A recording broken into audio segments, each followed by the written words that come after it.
विश्वजीत कुमार स्वागत करता हूं आप लोगों का अपने YouTube चैनल पाटलिपुत्रा मैथमेटिक्स में। दोस्तों हम लोग इस वीडियो में एलसीएम से रिलेटेड जितने सारे प्रश्न परीक्षा एसएससी और रेलवे में पूछा गया है उसे कंप्लीट करेंगे। तो सबसे पहले एलसीएम का full form list common multiple, हम लोग बचपन से ही पढ़ते आए हैं इसे। मल्टीपल का मतलब क्या होता है? तो मल्टीपल को हिंदी में हम लोग गुणज भी कहते हैं। जैसे कोई छोटा सा नंबर हम ले लिए 8, अगर ले लेते हैं 8 ले लेते हैं तो 8 का मल्टीपल क्या होता है? तो 8 का मल्टीपल जो है हमारा इस तरह से हम लोग लिखेंगे 8, 8 दूनी 16, 8 तिया 24, 8 चौक 32, 8 पीछे 40, इस तरह से ये अनंत तक जाएगी। तो हम इसे इस तरह से भी समझेंगे कि वे सभी संख्याएं जो 8 से पूर्ण रूप से विभाज्य हो तो वो क्या हो जाएगा? 8 का मल्टीपल हो जाएगा। बस इतना आसान सा है मल्टीपल, जिसे हम हिंदी में गुणज भी कहते हैं। अगर हम मल्टीपल को समझ लेते हैं तो हमारे लिए एलसीएम को निकालना और भी आसान हो जाता है। एलसीएम को निकालने के लिए हम लोग एलसीएम को किस तरह से परिभाषित करते हैं, सबसे पहले उसे समझते हैं। अगर हम छोटी से छोटी संख्याएं, 3 छोटी से छोटी संख्याएं ले लेते हैं, जैसे कि अगर हम 12 को रखते हैं, फिर हम 15 को रखते हैं और 20 को रखते हैं, और अगर हम इसका एलसीएम निकालते हैं तो सबसे पहले 12 का मल्टीपल क्या हो जाएगा? तो 12 हो जाएगा, 12 दूनी 24 हो जाएगा, 12 तिया 36, फिर 48, फिर 60, फिर 72, इस तरह से ये अनंत तक जाएगा। मल्टीपल हमारा अनंत तक जाता है। उसके बाद हम फिर 15 का, तो 15, 15 दूनी 30, 15 तिया 45, 15 चौका 60, फिर 75, फिर 90, इस तरह से ये अनंत तक जा सकता है। उसके बाद हम 20 का मल्टीपल देखते हैं। तो 20 का मल्टीपल 20, 20 दूनी 40, 60, 80 और 100, इस तरह से ये अनंत तक जाएगा। अब हम देखेंगे कि इन तीनों नंबर के मल्टीपल में से कौन सी सबसे छोटी से छोटी संख्या है जो तीनों में कॉमन हो। तो हमें ये 60 नज़र आ रहा है कि जो तीनों में कॉमन है। 60 जो है तीनों में कॉमन है। ये 60 जो है हमारा तीनों में कॉमन है। तो अब जो है 60 जो है 12 से भी विभाज्य है, 15 भी इसे विभाज्य कर रहा है और 20 भी इसे विभाज्य कर रहा है। हम ऐसे भी कह सकते हैं कि 60 वह छोटी से छोटी संख्या है जो बाकी ये जो संख्या है 12, 15 और 20 से पूर्ण रूप से विभाज्य है, तो वो हमारा एलसीएम हो जाएगा। तो एलसीएम को हम इस तरह से परिभाषित कर सकते हैं कि वह छोटी से छोटी संख्या है जो बाकी दी हुई संख्याओं से पूर्ण रूप से विभाज्य हो, वो हमारा क्या हो जाता है? एलसीएम हो जाता है। दोस्तों एलसीएम निकालने के तरीके को हम बचपन से जानते हैं कि सबसे आसान तरीका बचपन से पढ़ते आए 6th-7th स्टैंडर्ड में ये भाग कर विधि से, विभाजन विधि से, डिवीजन मेथड से, उसे हम लोग अब वो तो सब लोग जानते हैं। उसके बाद हम लोग उसे फैक्टराइजेशन, जिसे गुणनखंड निकाल करके निकालते थे, उसे भी देख लेते हैं थोड़ा सा। अगर गुणनखंड वही सारा नंबर हम 12, 15 और 20 पिछला नंबर ही लेते हैं, 12, 15 और 20, अगर हम 12 को लिखना चाहते हैं तो 12 को 4 2 स्क्वायर गुने 3 हम लिख सकते हैं। 15 को हम लोग 3 गुने 5 लिख सकते हैं, और 20 को हम लोग 2 स्क्वायर गुने 5 लिख सकते हैं। अब जब एलसीएम निकालना होता है तो हम लोग सबसे पहले देखेंगे 2। तो 2 का जो घात होना चाहिए, जो सबसे मैक्सिमम हो, जो सबसे बड़ा पावर हो 2 का, वही हम लेते हैं इधर। तो 2 का सबसे बड़ा घात क्या है? 2 ही है, तो यहाँ पे 2 का पावर 2 ले लेते हैं। उसके बाद हम लोग देखेंगे 3। तो 3 का सबसे बड़ा घात इसमें से एक ही है, तो हम उसे ले लेते हैं, गुने 3 कर लेते हैं। और फिर 5 का देखेंगे तो 5 का सबसे बड़ा घात 5 ही है। तो अब हमारा एलसीएम 2 दूनी 4 तिया 12 पचे 60, हमारा 60 हमारा एलसीएम हो जाता है। इस तरह से हम गुणनखंड विधि से एलसीएम निकालते हैं। उसके बाद हम लोग ध्यान देंगे इस चीज़ पे कि कंपटीशन में, एग्ज़ाम में जितना आसानी से, जितना फास्ट हम लोग एलसीएम निकाल लेते हैं हमारे लिए उतना ही अच्छा होता है। तो इसे भी हम लोग सीखेंगे, जिसमें हमें पेन की कोई ज़रूरत ही नहीं पड़ती है, बहुत ही फास्ट से हमारा कैलकुलेशन हो जाता है। तो मान के चलते हैं कि अगर हमारे पास 3 नंबर है और उसका एलसीएम पूछ रहा है, तो हम जो सबसे बड़ी संख्या है उसे हम एलसीएम मानते हैं, 20। 20 को अगर हम एलसीएम मानते हैं तो क्या ये 15 जो है, 15 को 5 गुने 3 लिख सकते हैं और 20 को हम 4 गुने 5 लिख सकते हैं।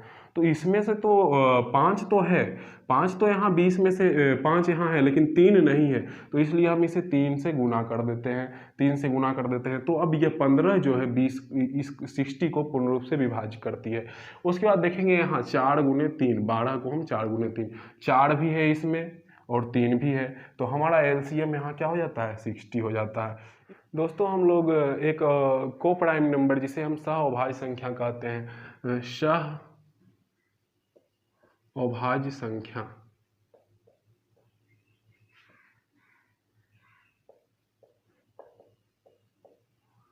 इसे समझ लेते हैं। आगे इस पे आधारित भी प्रश्न आते हैं हमारे एग्जाम में। तो को प्राइम नंबर हमारा वैसी दो संख्याएं जिसमें से सिर्फ और सिर्फ एक कॉमन हो। जैसे कि 7 को हम 1 गुने 7 ही लिख सकते हैं और 9 को भी 3 गुने 3 भी लिख सकते हैं और 1 गुने 9 भी लिख सकते हैं, लेकिन इस दोनों में कॉमन हमारा एक ही हो, उसके अलावा कोई कॉमन नहीं हो। जैसे कि हम 13 और 27, ये हमारा क्या हो जाएगा, को प्राइम नंबर, सह अभाज्य संख्या। फिर हम, क्योंकि इसमें से हम कॉमन कुछ भी निकाल नहीं सकते हैं बाहर, और हम देखते हैं आगे। जैसे कि हम 23 ले लेते हैं, 23 के बाद हम इधर 29 ले लेते हैं, ये दोनों आपस में को प्राइम नंबर होते हैं। इस तरह से आप लोग समझ गए होंगे कि को प्राइम नंबर होता क्या है। जिसमें से ये कॉमन कुछ निकलता ही नहीं हो, उसका एलसीएम अगर निकालने के लिए बोले, को प्राइम नंबर का एलसीएम क्या हो जाएगा, जब हम इसमें से इसका कोई गुणनखंड ही नहीं हो, कोई कॉमन निकलेगा ही नहीं, तो हमारा एलसीएम वही 2 नंबर हो जाएगा। अगर ए और बी हमारा 2 नंबर है और उसका एलसीएम पूछता है, तो एलसीएम वही ए गुने बी हो जाता है, ए बी हमारा हो जाता है। को प्राइम नंबर का एलसीएम वही 2 संख्या जो होता है उसका गुणनफल हो जाता है। अगर 13 और 27 का एलसीएम पूछेगा तो 13 गुने 27 हो जाएगा।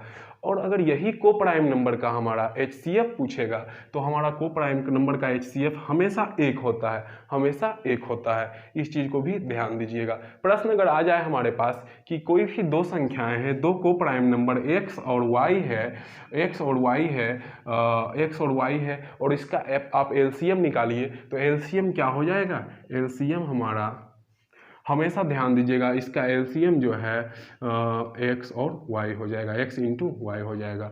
जो नंबर होगा उसी का मल्टीपल, जो को प्राइम नंबर होगा वही दोनों को गुना कर देंगे, वही हमारा एलसीएम हो जाता है। दोस्तों आइए चीज़ों को हम समझते हैं।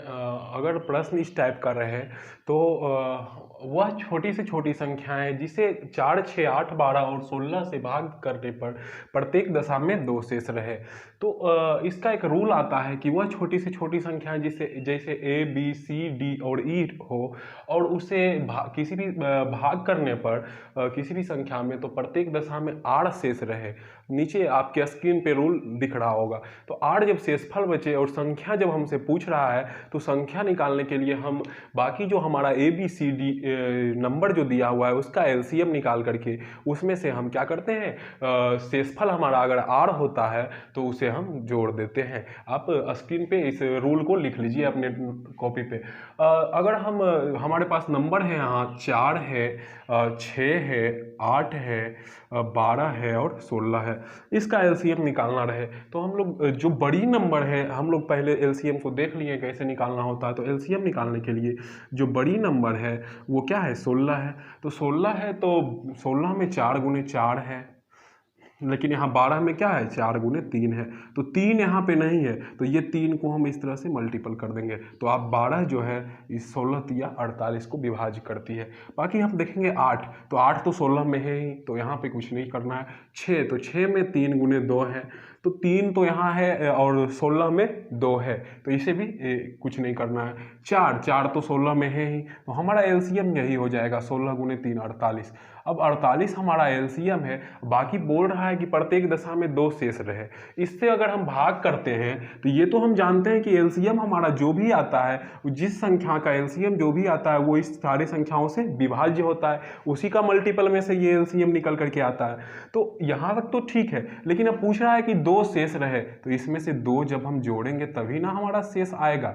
तभी तो हमारा शेष आंसर आएगा। तो ये हमारा 50 आंसर हो जाएगा। हम लोग का नेक्स्ट क्वेश्चन है वह छोटी से छोटी संख्याएं ज्ञात कीजिए जिसे 16, 24, 36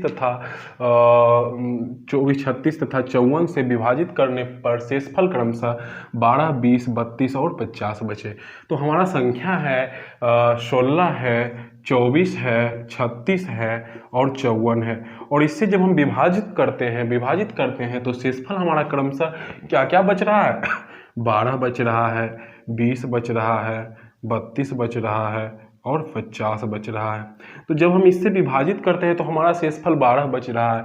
तो ऐसे प्रश्न को हम लोग देखेंगे कि इसका रोल स्क्रीन पे दिख रहा होगा आप लोगों को। तो ऐसे प्रश्न को हम लोग देखेंगे कि जब इसका अंतर निकालते हैं तो 4 आता है, इसका जब अंतर निकालते हैं तो 4 आता है, इसका जब अंतर निकालते हैं तो 4 आता है, इसका भी अंतर निकालते हैं तो 4 आता है। यानी कि टोटल जो अंतर आता है सभी संख्याओं का शेषफल से जो अंतर आता है वो 4 ही आता है।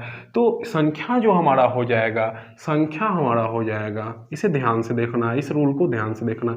संख्या हमारा हो जाएगा, ये टोटल जो नंबर है हमारा 16, 24, 36 और 54 जो दिया हुआ है, इन सारे नंबर का एलसीएम और उसमें से जो एलसीएम जो आएगा उसमें से हम क्या कर देंगे, जो ये डिफरेंस जो अंतर हमारा जो आ रहा है उसे हम घटा देंगे। अंतर जो हमारा आ रहा है उसे हम घटा देंगे। के रहे, आर रहे, जो भी रहे, अंतर जो भी रहे उसे हम घटा देंगे। इसके लिए हम सबसे पहले एलसीएम निकाल लेते हैं। तो एलसीएम हमारा क्या होगा 16, 24, 36 और 54 का। तो 16 है, 24 है, 36 है और 54 है। तो एलसीएम हमारा क्या होगा, तो जो सबसे बड़ा होता है उसे हम एलसीएम लेते हैं। तो देखेंगे एलसीएम को ध्यान से सीखना है। एलसीएम अगर 54 है तो 54 में क्या है 6 गुने 3 गुने 3 है, यानी 6 गुने 9 है, 6 तिया 18, 18 तिया 54। लेकिन 36 में क्या है 6 गुने 3 गुने 2 है। 6 गुने 3 तो है, 2 इसमें से 6 गुने 3 तो इसका है लेकिन 2 नहीं है, तो इसके लिए हमें 2 से गुना करना होगा इसमें।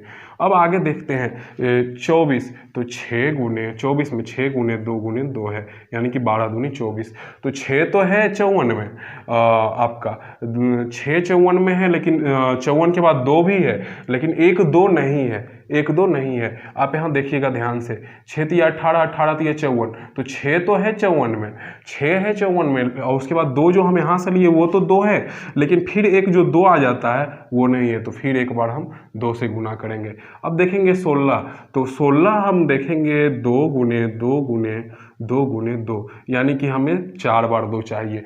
तो एक बार तो 2 इसमें है 54 में, उसके बाद दूसरा 2, तीसरा 2, फिर एक 2, इस तरह से हम इसका एलसीएम निकाल लिए। तो जब हम इसे गुना करते हैं तो गुना हमारा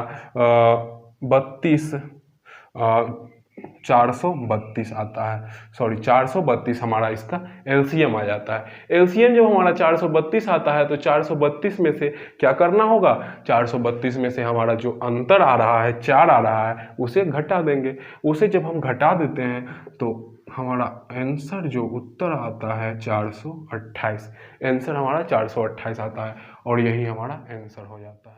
नेक्स्ट टाइप हम लोग का है, पढ़ते हैं सवाल, वह सबसे छोटी संख्या जिसे 5, 10, 12, 15 से भाग करने पर प्रत्येक दशा में 2 शेष रहे, किंतु 7 से भाग करें तो वो उसमें से कोई शेष ना रहे।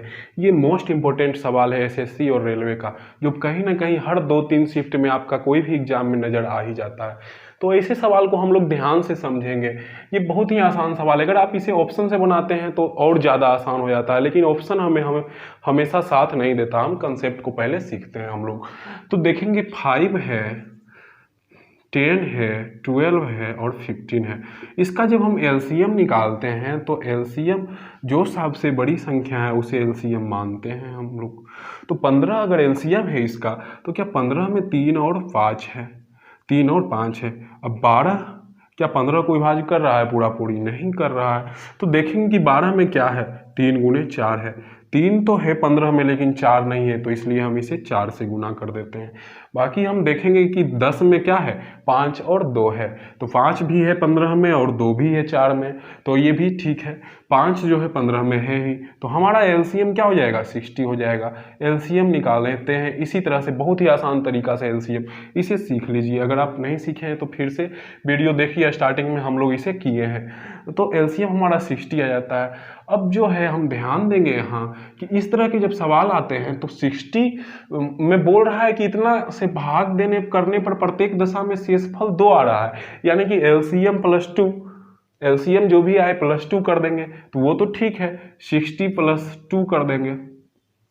लेकिन ये भी पूछ रहा है कि किंतु जब हम 7 से भाग करें तो शेष जो है कुछ भी ना बचे, तो इसके लिए हम लोग क्या करते हैं, 60 का कुछ भी मल्टीपल कर देते हैं, कुछ भी 60 से गुना कर देते हैं। उसके बाद अब हम ध्यान देंगे कि ये 60 के प्लस 2 जो है, के का क्या वैल्यू रखें हम कि 60 के प्लस 2 जो है 7 से पूर्ण रूप से विभाज्य हो। तो अब हम 60 के को हम लोग 56 के प्लस 4 के प्लस 2 लिख सकते हैं। तो अब हम देखेंगे कि 56 जो है, 56 जो है वो तो 7 से विभाज्य है, वो तो 7 से विभाज्य है, यहाँ तक हमें कोई परेशानी नहीं।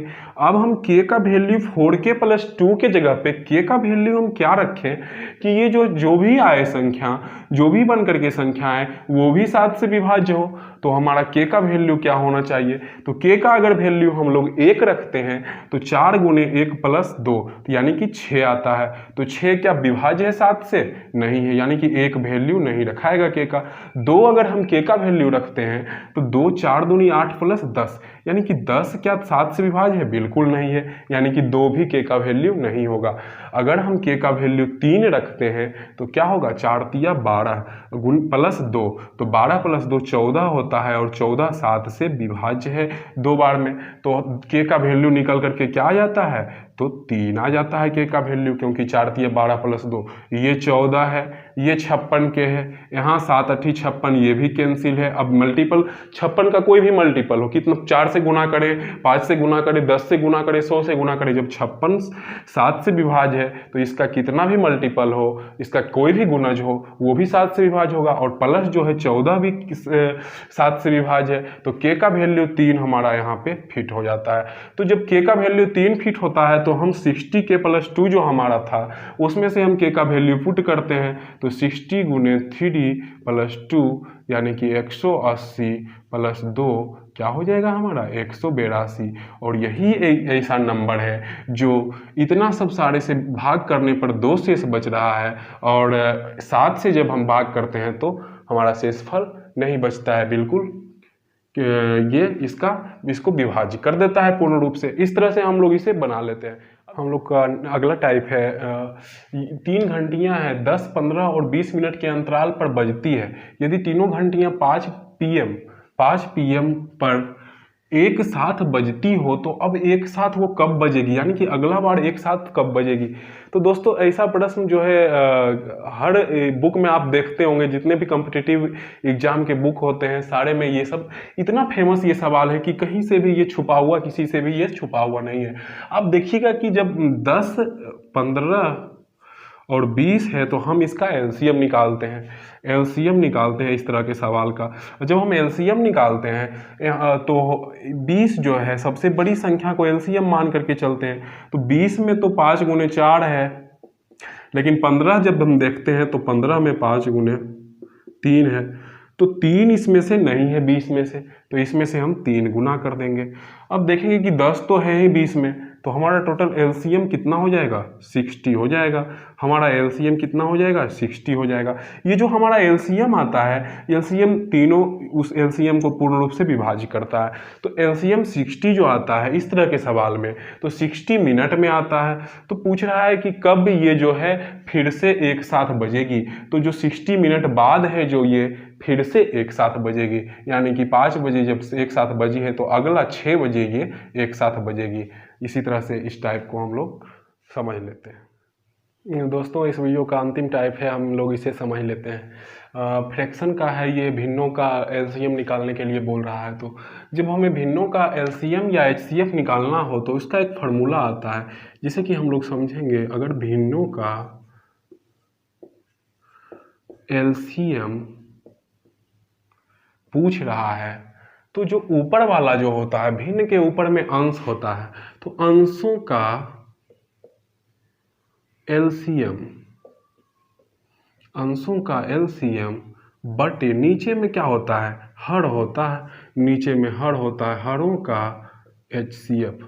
तो यहाँ हम लोग ध्यान देंगे, एलसीएम एचसीएफ में हम लोग कंफ्यूज हो जाते हैं कि ऊपर एलसीएम है या नीचे एचसीएफ है, या ऊपर एचसीएफ है या नीचे एलसीएम है। तो इसे हम इस चीज़ से ध्यान देंगे कि जो चीज़ पूछ रहा है, जो चीज़ अगर एलसीएम पूछ रहा है तो अंश में ऊपर में एलसीएम दिया जाता है, बाकी जो बचा हुआ है तो नीचे एचसीएफ। अगर हमारा एचसीएफ पूछेगा भिन्न में तो ऊपर अंश के साथ हम क्या कर लेंगे, ऊपर एचसीएफ को रखेंगे, जो बचा हुआ एलसीएम रहेगा तो नीचे को हम एलसीएम कर देंगे। तो अंश हमारा यहाँ एलसीएम पूछ रहा है तो अंश को हम लोग एलसीएम अंश का निकाल देंगे, 4 2 5 का एलसीएम निकाल देंगे। ऊपर में 4 2 5 है तो 4 है, 2 है, 5 है, तो इसका हम लोग क्या कर लेंगे, एलसीएम निकाल देंगे। और नीचे में क्या है, नीचे में हमारा क्या है, हर है, तो 5 3 7 का हम लोग एचसीएफ निकाल देंगे, 5 3 7 का हम लोग एचसीएफ निकाल देंगे। तो जब हम लोग ऊपर वाले का एलसीएम निकालेंगे तो एलसीएम हमारा क्या आ जाएगा, 4 2 5 का एलसीएम हमारा 20 आ जाता है, 20 आ जाएगा। और नीचे जब हम 5 3 7 का एचसीएफ लाएंगे तो एचसीएफ देखिएगा, 5 3 जो है सहअभाज्य संख्या एक दूसरे के लिए है, और 3 7 जो है सहअभाज्य संख्या एक दूसरे के लिए है। तो इस तरह से हम अगर इसका एलसीएम लाएंगे, एचसीएफ लाएंगे, सॉरी एचसीएफ अगर इसका लेकर के आते हैं तो 1 आता है। तो टोटल हम आंसर इस रूप में देंगे, 20 के रूप में हमारा आंसर 20 हो जाएगा। इस तरह से हम इस सारे वीडियो में जितने सारे महत्वपूर्ण टाइप के प्रश्न थे एलसीएम के, हम उसे कंप्लीट करते हैं। अगर आपको कोई ऐसा प्रश्न समझ ना आया हो तो वीडियो को पीछे करें और फिर से उसे देखें। 2-3 बार अगर आप उसे देखते हैं तो आसानी से उसे समझ जाते हैं। वीडियो अगर अच्छा लगा हो तो लाइक करें और दोस्तों के साथ शेयर जरूर करें, ताकि इस परिवार को बढ़ाने में आप सहयोग होगा, हम लोग का मनोबल बढ़ेगा और हम लोग ज़्यादा से ज़्यादा वीडियो अपलोड करेंगे। तब तक के लिए धन्यवाद।